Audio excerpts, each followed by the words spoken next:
학생들이 좀 중심이니까 우리 학생들에게 제가 설교에 눈높이를 좀 맞추고 말씀을 전하도록 하겠습니다. 하지만 말씀 은혜는 우리 모든 성도님들께 동일하게 허락되기를 간절히 축복합니다. 요즘 우리 프로야구를 좋아하는 학생들과 또 성도님이 참 많이 계신데요.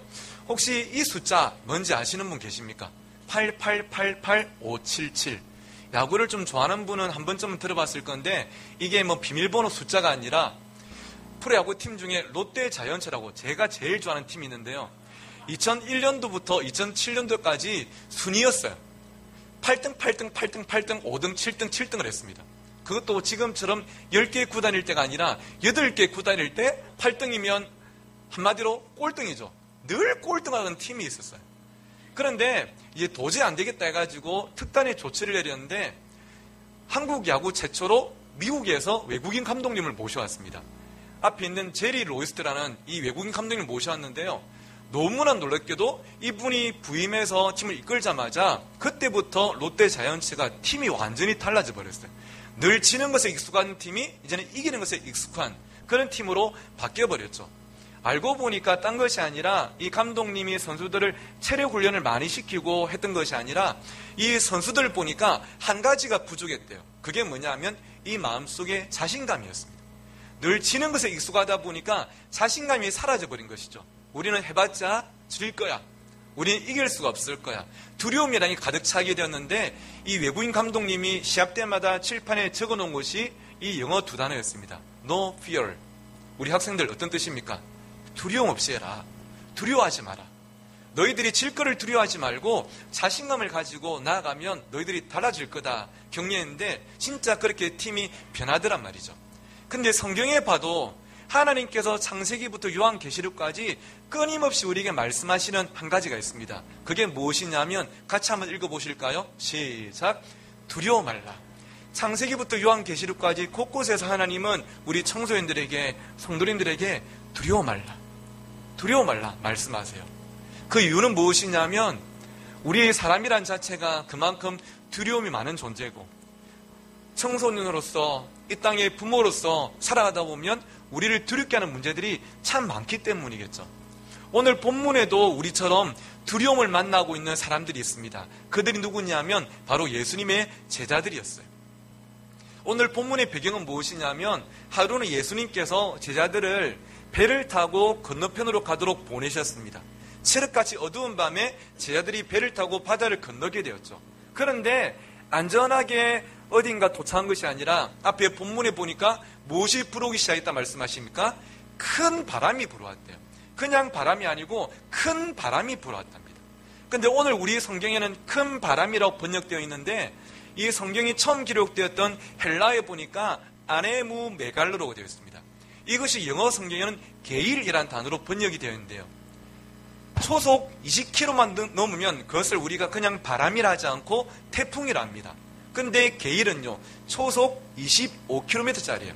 다시 말하면 태풍과 같은 큰 바람이 이 바다 위에 불어온 거죠. 이 태풍을 그들이 직접적으로 지금 만나고 있는 것입니다. 사실은 제가 오늘 이 예배를 마치고 나면 이제 내일부터 한 주 동안 필리핀에서 이 아이들 같은 청소년들에게 말씀을 전하는 코스타라는 집회가 있어서 이제 말씀을 전하러 인천으로 가게 됩니다. 근데 제가 어제 접한 소식이 여러분 뉴스를 보셨겠지만 며칠 전에 사이판의 태풍이었지 않습니까? 사이판이 완전히 초토화됐는데 그 태풍이 이번 주에 목요일 정도에 제가 가는 필리핀에 지금 이제 온답니다. 그래서 주중에도 좀 걱정되는데 토요일 날 귀국할 때 또 조금 어려움이 있지 않을까 염려가 있는데요. 태풍이 온다는 소식만 들어도 두려움이 있는데 태풍을 직접 만난 그 제자들은 얼마나 두려웠겠습니까? 그런데 이것이 오늘 이 땅을 살아가고 있는 우리 청소년들의 우리 청년들의 현실이 아닐까 생각해 봅니다. 이 아이들을 두렵게 만드는 풀을 청자를 서는 청소년이지만 그들을 풀지 못하게 만드는 문제들이 얼마나 많은지 몰라요. 우리 학생 여러분, 여러분이 힘든 게 참 많겠지만 제일 힘든 게 뭐니 해도 두 글자로 뭐겠습니까? 공부겠죠. 성적이에요. 주님의 교회든지 향상교회든지 어디든지 청소년들이 이 공부에 대한 성적에 대한 부담이 얼마나 많은지 모릅니다. 중학교 때 좀 바짝하고 고등학교 하면 끝날 줄 알았는데 고등학교 때 바짝하고 대학 가면 끝날 줄 알았는데 이 끝이 없는 거예요. 제가 얼마 전에 어떤 사진을 보고 깜짝 놀랐는데 여러분 한국의 현실이 어떻냐 하면 앞에 책이 몇 권 나오는데요. 제목을 보십시오. 놀랍게도 저자도 다르고 출판사도 다른데 책 제목들이 기가 막힙니다. 보시면 제일 왼쪽부터 10대 꿈을 위해 공부에 미쳐라. 이 정도는 좀 도전이 돼요. 그렇죠? 그 다음에 20대 공부에 미쳐라. 30대 다시 공부에 미쳐라. 진짜 미칠 노릇이죠. 그 다음 40대 공부 다시 시작하라. 이 나이에 공부 다시 하랍니다. 그리고 기가 막힌 거는 마지막 책 제목 학생들 보이십니까? 뭐라고 돼 있죠? 공부하다 죽어라. 이게 한국에 나오는 책 제목들은 이 공부가 끝이 없는 거예요. 근데 이 정도가 아니고 그렇게 열심히 공부를 하는데요. 여러분 전 세계에서 한국 애들만큼 공부 많이 하는 애들이 없어요. 그런데 불구하고 이들을 두렵게 하는 것은 불확실한 미래 아니겠습니까? 이렇게 내가 열심히 공부해도 내가 어떤 고등학교 가게 될지, 어떤 대학을 가게 될지, 어떤 삶을 살게 될지 아는 게 아무것도 없어요. 이게 얼마나 또 두려운지 몰라요. 여러분 얼마 전에 한국에도 태풍이 올랐는데 이 뽀라삐룬이라고 이름도 이상한 태풍이 하나 올랐었죠. 그런데 태풍이 오면 TV에서 뉴스마다 속보를 합니다. 뉴스 속보 해가지고 태풍의 진로를 보여줘요. 태풍이 오키나와 해역을 지나서 목포를 지나서 어디로 갑니다 하고 이렇게 뉴스를 보여주는데요. 이걸 보고 한 청소년이 인터넷에 이런 글을 남겼답니다. 태풍은 좋겠다. 진로라도 정해져 있어서. 여러분 태풍이 좋겠대요. 왜 좋습니까? 진로가 정해져 있으니까. 진로가 이렇게 보이니까 나는 진로가 안 정해져 있는데 이 태풍마저 불어온 게 이 시대의 청소년들이에요. 얼마나 참 힘들겠습니까? 그런데 또 하나의 두려움이 무엇이냐 하면 학교에 가도 집에 가도 교회 와도 학교 가면 30명 정도의 반 친구들이 있고 집에 가도 가족들이 있고 교회 와도 교우들과 성도들이 계신데 그 속에서 우리 청소년들이 참 외로울 때가 많아요. 고독을 경험할 때가 참 많습니다. 더 나아가서는 해코지를 당하고 아픔을 겪을 때가 얼마나 많습니까? 제가 얼마 전에 가르치던 한 중학생이 중학교 3학년 중에서 3학년 1학기까지 마치고 한 학기밖에 안 남았는데 여름 방학을 앞두고 저한테 찾아서 이렇게 이야기했습니다. 목사님, 저 방학 끝나도 학교 안 갈 거예요. 저 자퇴할 거예요. 한 학기 남았는데 자퇴한대요. 제가 기가 막혀서 누구야? 너 왜 그래? 하니까 얘가 하는 말이 저도 어느 정도는 알고 있었지만 하는 말을 들어보니까 얘가 남학생임에도 불구하고 어릴 때부터 선천적으로 체구가 너무 작았습니다. 이 중학교 3학년짜리가 키가 150이 안 되고 체중도 40kg 정도밖에 안 나가는 아주 왜소한 체구였습니다. 그러다 보니까 학교에서 다른 친구들한테 해코지를 많이 당한 거죠. 얘를 유독 괴롭히는 4명이 있었는데 너무나 안타깝게도 1학년 때부터 2학년, 3학년 때까지 계속적으로 같은 반으로 달고 올라온 거예요. 끊어졌으면 그래 좀 나을 건데 3년 동안 같은 반에 있다 보니까 너무나 이제 힘들었던 거죠. 한 학기만 있으면 졸업하고 끝나는데 그 한 학기를 못 견딜 만큼 너무나 힘들어서 이제 자퇴를 하겠대요. 제가 그 말을 듣고 그랬습니다. 누구야? 방학하고 나면 다음 주에 우리 2박 3일 동안 수련회 있잖아. 수련회 참석하고 우리가 은혜 받으면 기도하면 하나님께서 네 그 문제를 해결해 주실 수도 있고 혹시 그 문제가 여전히 있을지라도 네가 학교에서 맞서서 이길 수 있는, 이긴다는 게 싸운다는 게 아니라 참아내고 견딜 수 있는 용기를 허락해 주실 거야. 우리 수련회 가서 같이 기도해 보자니까 참 고맙게도 얘가 그렇게 하겠다고 했어요. 수련회 가서 얘가 4일 동안 얼마나 은혜를 많이 받았는지 목금토 수련회 끝나고 토요일 밤에 저한테 카톡이 와가지고 목사님 말씀처럼 은혜 받고 나니까 마음에 용기가 좀 생겼어요. 저 개학할 때 학교 갈게요. 가서 아이들이 괴롭혀도 한 학기 더 참아볼게요. 그 문자가 얼마나 반가운지 몰라요. 그리고 몇 주 뒤에 개학날이었습니다.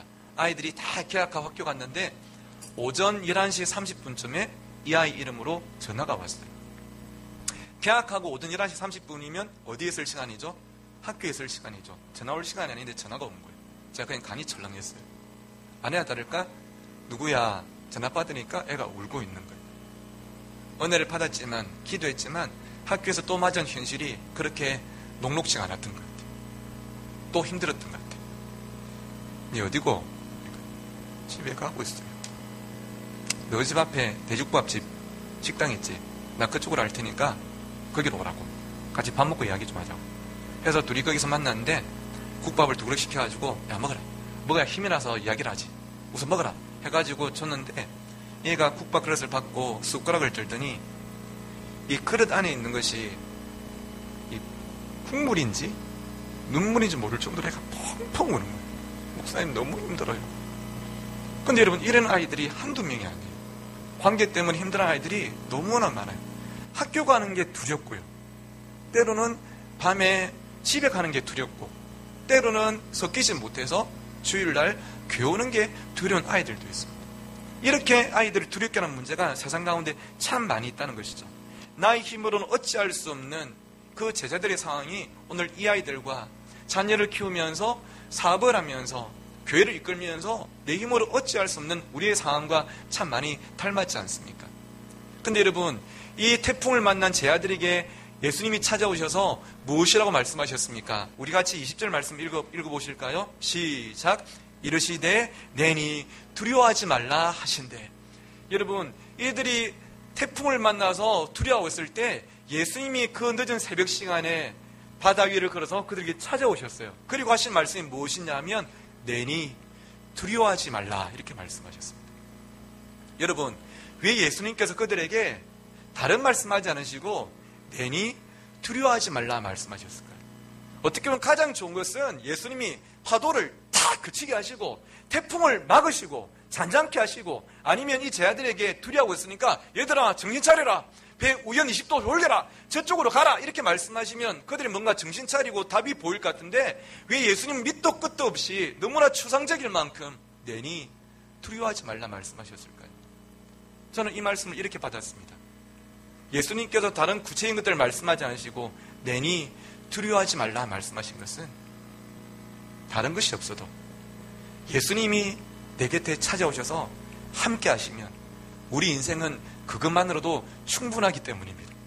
아무리 파도가 밀려오고 아무리 태풍이 몰아쳐와도 아무리 많은 문제가 있어도 우리의 인생은요, 주님 한 분만이면 충분히 살아갈 수 있기 때문입니다. 할렐루야. 이것이 바로 오늘 우리 SFC 운동원들과 성도 여러분 모두의 믿음이 되기를 주의 이름으로 축원합니다. 하나님이 계시면 충분한 것이 우리 인생이죠. 그런데 요즘 많은 청소년들이 이 사실을 믿지 않습니다. 많은 사람들이 이 사실을 믿지 않아요. 심지어 교회를 다니면서도 하나님보다, 믿음보다, 예배보다 공부를 더 중요하게 생각하고 성적을 더 중요하게 생각하고 성공을 더 중요하게 생각합니다. 하나님 믿는 것만으로는 불충분한 것 같아서 자꾸 하나님을 떠나서 내 힘으로 어떻게 해보려고 해요. 그러다가 더 실패하는 경우가 너무나 많은 것이죠. 저희 집에 딸이 하나가 있습니다. 올해 초등학교 2학년이 된 딸이 하나가 있는데 너무나 안타깝게도 딸인데 얼굴이 아빠랑 똑같이 생겼습니다. 보면 볼수록 똑같이 생겨가지고 볼 때마다 제가 참 미안하고, 하나님 우리 민채 좀 변화시켜 주십시오 기도하는데 하나님 기도를 안 들으셔가지고 점점 닮아가서 지금 난리인데요.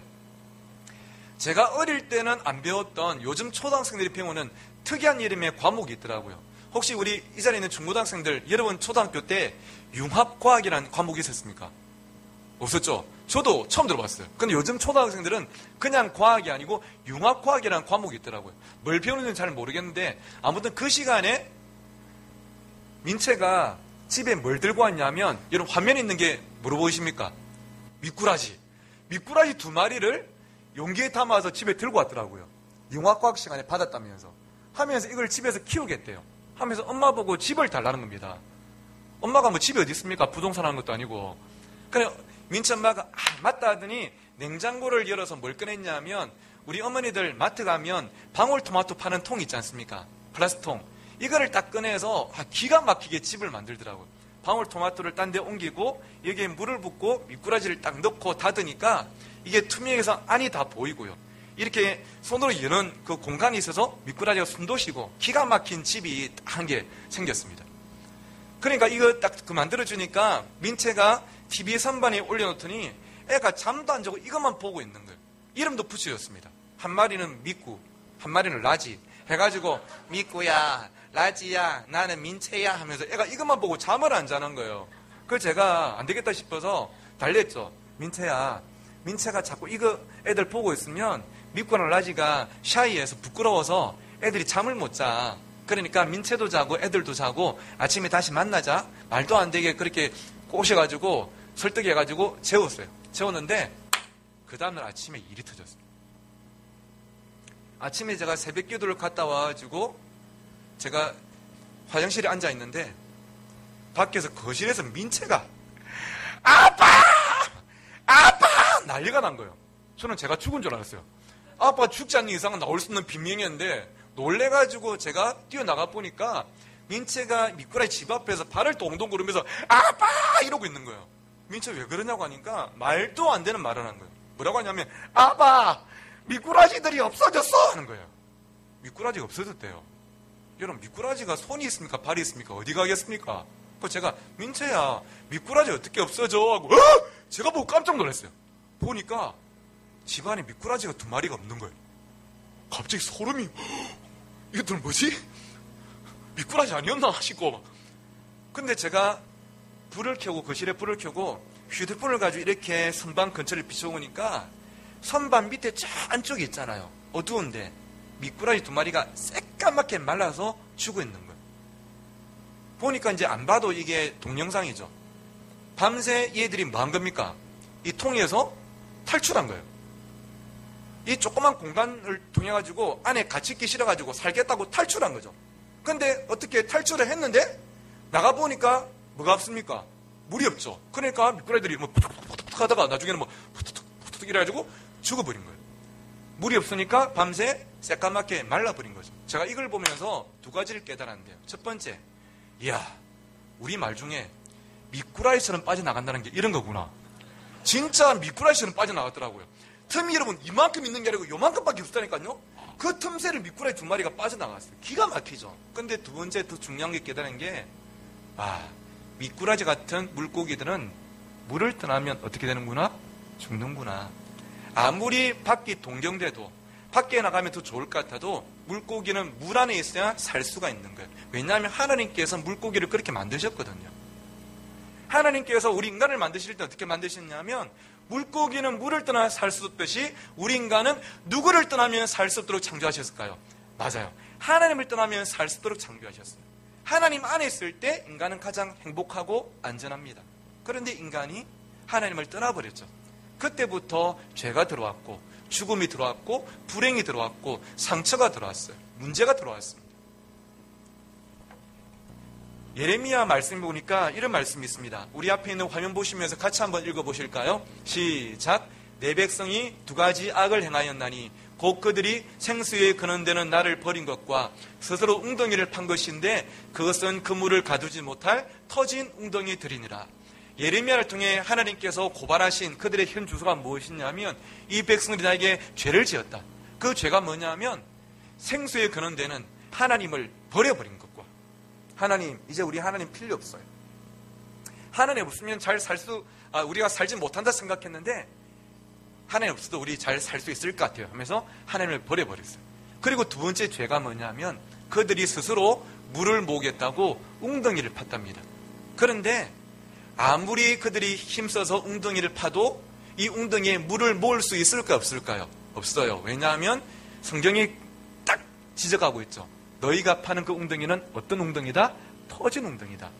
우리 속담에 밑 빠진 독이라는 말처럼 아무리 파도 밑이 터져 있기 때문에 물을 모을 수 없는, 하나님을 떠나서는 노력하면 노력할수록 갈증날 수밖에 없는, 한계를 만날 수밖에 없는 게 우리 인생이라는 거예요. 사랑하는 여러분, 저는 우리 사랑하는 주님의 교회 중고등학생 여러분이 결코 하나님을 떠나서 노력하지 않기를 주의 이름으로 축원합니다. 때로는 연약하고 때로는 부족해도 하나님 안에 있을 때에 하나님께서 여러분의 길이 되시고 여러분의 생명이 되시고 여러분의 꿈이 되실 줄 믿습니다. 사랑하는 성도 여러분, 사업을 하시면서 가족들을 또 키우고 또 돌보시면서 우리 모르는 것이 아니라 하나님 주시는 은혜로 말미암아 하나님과 함께함으로 승리해 나가는 여러분 모두가 되기를 주의 이름으로 축원합니다. 하나님과 함께할 때에 내니 두려워하지 말라 하시면서 내게 대신 하나님과 동행할 때에 우리 인생에 때로는 불어오는 파도가, 태풍이 잠잠해지고 하나님께서 우리를 이끄시는 그 목적지까지 우리가 가게 될 줄 믿습니다. 여러분 잘 아시는 요셉이라는 사람이 있었죠. 요셉만큼 이 아이들의 10대 시절이 힘들었던 사람이 성경에 또 있을까 그런 생각을 해보게 됩니다. 나중에는 그가 애굽의 국무총리가 되었다. 참 귀하죠. 하지만 그 삶이 되기 전에, 그런 30대가 되기 전에 요셉의 10대 시절은 너무나 척박하고 힘들었습니다. 어릴 때 엄마가 돌아가셨죠. 형들이 그를 너무나 미워해서 죽이려고 하다가 죽이지는 않고 돈을 받고 애국으로 팔아버렸습니다. 형들이 돈을 모아서 동생을 애국으로 조기 유학 보낸 게 아니고 돈을 받고 팔아버렸어요. 인류 최초의 인신매매가 요셉이 아니었을까 생각해 봅니다. 팔려가서는 그가 좋은 집안이 입양된 게 아니라 보디발의 가정에서 종노릇하면서 그가 살다가 나중에는 열심히 살아가는 그의 모습이 인정을 받고 가정의 총무까지 되는데 그의 보디발의 아내 유혹으로 누명을 쓰고 감옥까지 가버리는 그것이 바로 요셉의 10대 시절이었죠. 더 내려갈 곳이 없었어요. 하지만 여러분, 성경 어디에도 요셉이 그가 죽고 싶어 했다더라, 그가 인생을 포기했다더라 한마디 안 나와요. 그 요셉이 그 모든 두려움을 이기고 문제를 견뎌내고 나중에 함께 귀하게 쓰임받았던 이방민족 가운데 살아계신 하나님을 드러낼 수 있었던 그 이유를 성경이 우리에게 분명히 말씀하고 있는데요. 그것이 바로 창세기 39장에 있습니다. 자, 성경 말씀 한번 읽어볼 건데 우리 SFC 운동원 여러분, 여러분이 제일 위에 있는 2절을 읽어주시고 우리 아이들이 2절 읽고 나면 우리 부모님들, 성도님들이 가운데 있는 21절을 읽으시고 마지막 23절은 다 함께 읽겠습니다. 자, 우리 학생들부터 시작. 아멘. 성도님들 시작.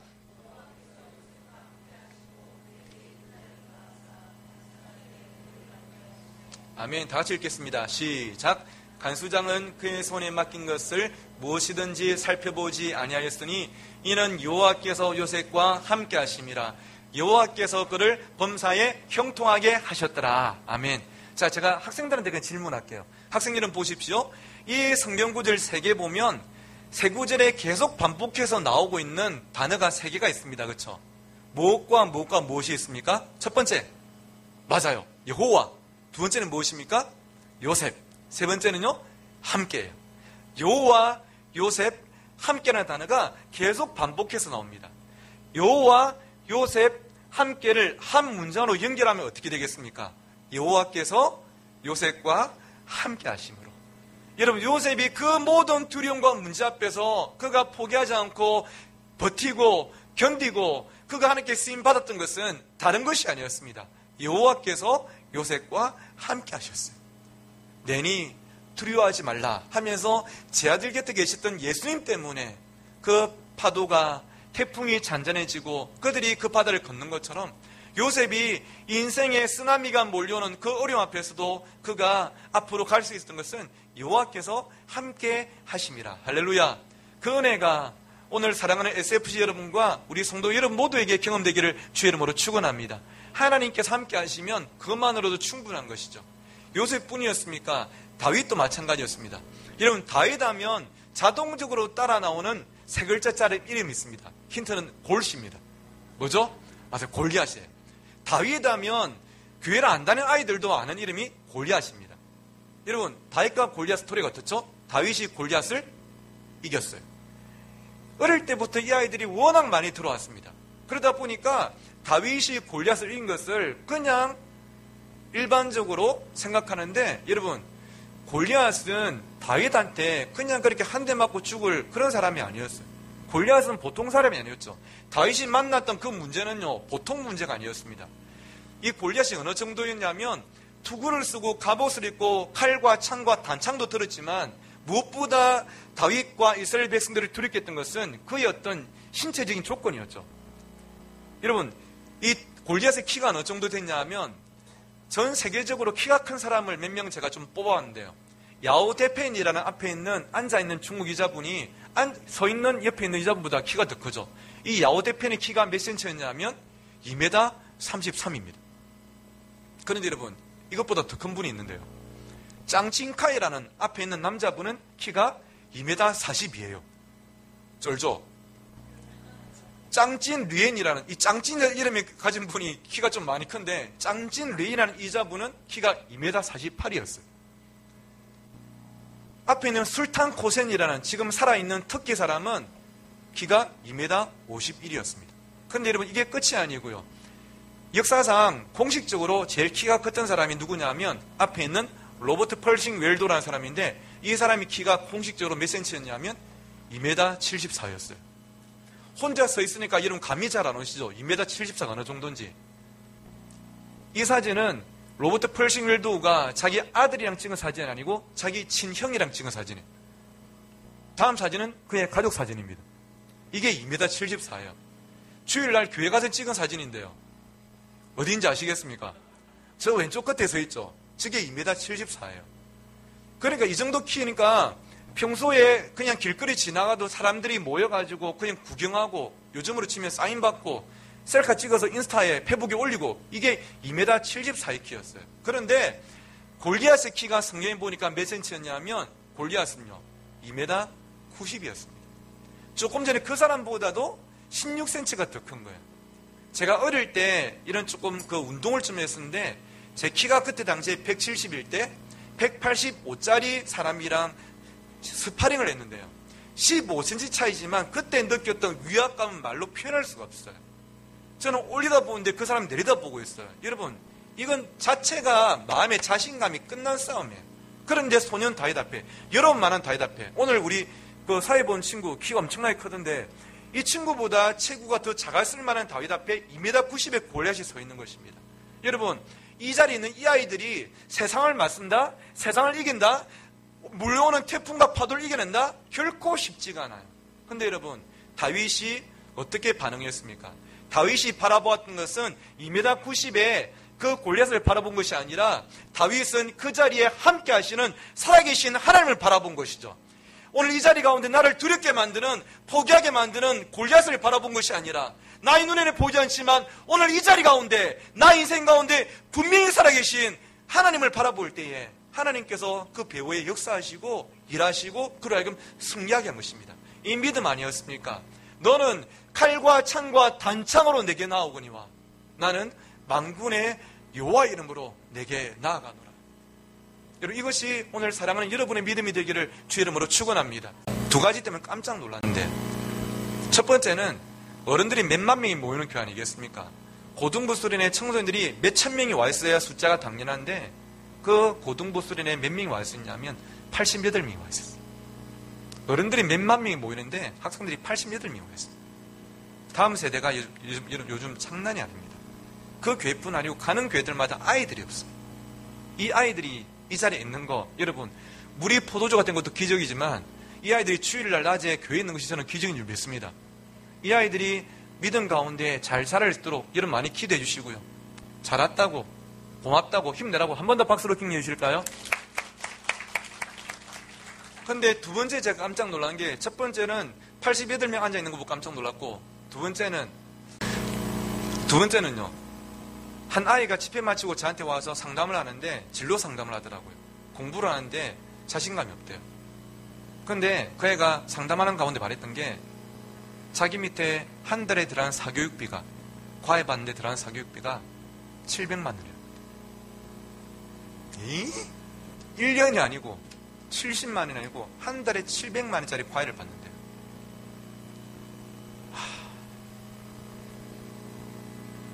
강남 아이들은 그렇게 지원받는 아이들이 적지 않은 것 같습니다. 대치동에 학원들이 있는데 엄청나게 학원이 많이 있지 않습니까? 전국의 학원 밀집도가 1위예요.